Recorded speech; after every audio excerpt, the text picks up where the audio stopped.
Thanks for tuning in to Revenant Sound Studios. My name is Will, and this is one of the first tutorials that I'm going to be doing about mixing. I'll be doing tutorials about gear and a lot of other stuff, recording techniques, so stay tuned because there's going to be a lot of great videos coming up.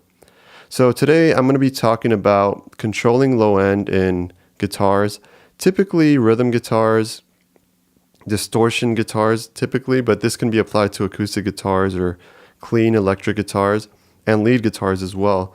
Now you can take an EQ like this and you might want to, take out some low end, and that could work, but at a certain point you're just going to take out too much low end and your guitars are going to sound really thin. One really cool technique, and this isn't anything new, it's kind of I believe it's an Andy Sneap technique, and it's actually using a multi-band compressor. Before I actually show anything, I'm going to just play a bit of this track.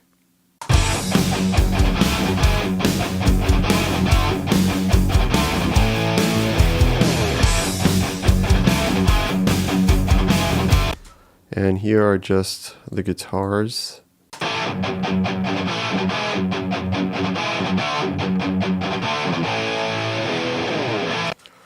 This is a band called Fortress, and they're really cool, kind of like a bit of a classic metal style band. So they have 4 tracks here. They did 2 different amps, not really sure what amps they use, but anyways, as I was mentioning earlier, using a multi-band compressor to control some of the low end, and the C4 from Waves is just a really great option for this. So instead of actually just pulling down frequencies in the low end like this, it could end up getting a little bit too thin, and it just needs a little bit of control. So the C4 is pretty much just working on that range where like the low end of the palm mutes get a little out of control.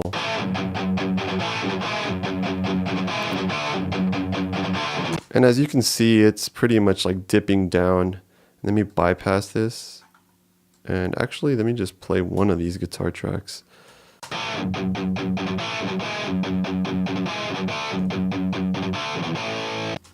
And here it is engaged.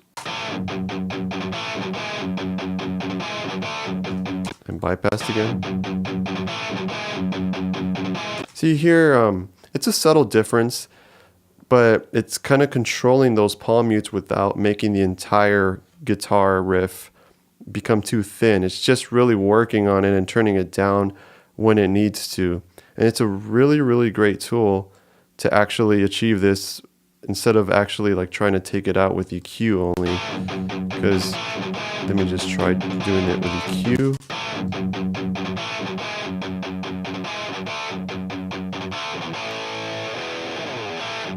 So as you can hear, it definitely took out that extra low end, but it just got too thin overall, and it sounds kind of a little bit brittle on the top end. So you definitely want to keep a full sound going on, and then throw on something like a multi-band compressor, or you can also use a dynamic EQ to take out that low end.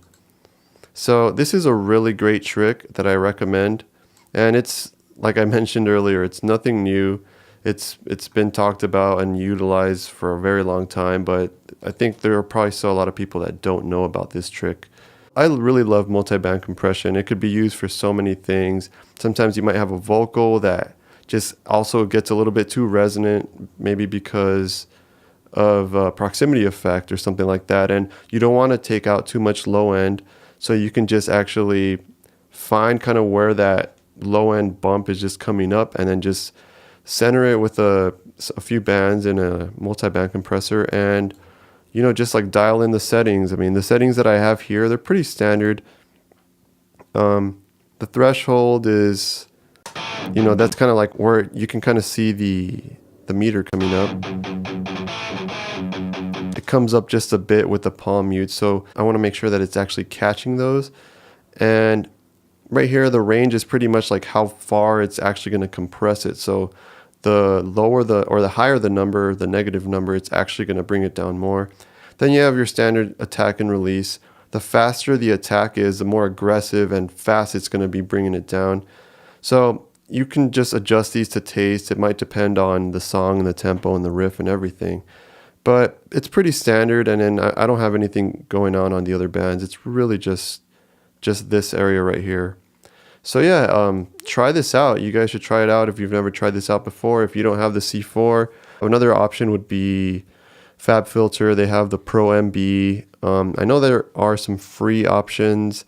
I know TDR Nova has a free, I believe that's a dynamic EQ, and it's actually really, really great. And that's a free tool. It's not a multi-band compressor, but it's a dynamic EQ, and it pretty much will achieve the same thing.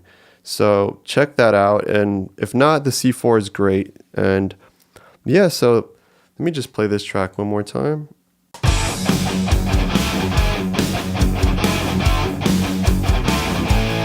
Let me actually bypass all these.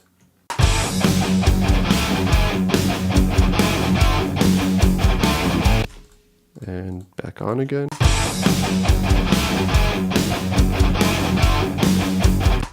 So yeah, as you can hear, it's subtle, but it really just controls that low end and keeps it from getting too woofy. And yeah, that's pretty much it. It's a great trick and a great technique, and you guys should definitely try it out. If you have any questions, make sure to comment down below. And if you guys enjoyed this video, please make sure to give it a like and subscribe for more videos. There's going to be a lot more stuff coming out, so stay tuned and take it easy, guys.